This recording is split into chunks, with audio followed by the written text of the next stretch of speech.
London's intense. I think that's the best word. It's just intense. People love what they love out here. So, when I first started performing out here, like in 2011, 2012, everyone that showed up knew all the lyrics and they were there. It wasn't kind of an obligation or just a passive thing they could do on a Friday night. They really cared. And you see that, with all the soccer riots, and you see that with just the passion with everything that they care about. So I think that intensity really shines in a positive and a negative light. But it's an intensity nonetheless. Okay. And how does it compare to New York City as far as a big city? I think New York is just a wave. I think New York is you have to kind of catch the wave that's already happening, open your sails and join wherever the flow is going, whatever street you're walking on, whatever trend you're on, or whatever space that you're trying to exist. And I think it's challenging because I have to think, especially with New York as of recently, there's not a lot of brand new things being credited coming out of that city. But it's one of the biggest, most intricate bird's nests we've ever created, and just the scale of it. But I think where over here you have a little bit more critical thinking, but at the same time it's just there's an enthusiasm that I don't think I've ever witnessed anywhere else, and I think that just kind of has to do with maybe the cheeky sense of humor people have out here. I think there's a little bit of a fascination with what's happening across the pond. I think, North America still kind of sets the standard for what content can be.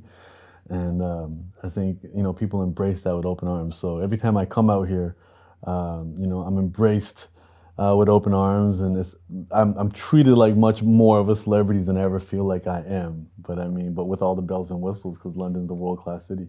That's nice. And while we're on cities, then how does that compare with LA, which might be a future home of yours? Yeah, well, LA is, the breeding ground for all of this. LA teaches you how to make it all happen. LA to me is where creativity and commerce hold hands, and you find all the different options in terms of how you can make a living off your ideas.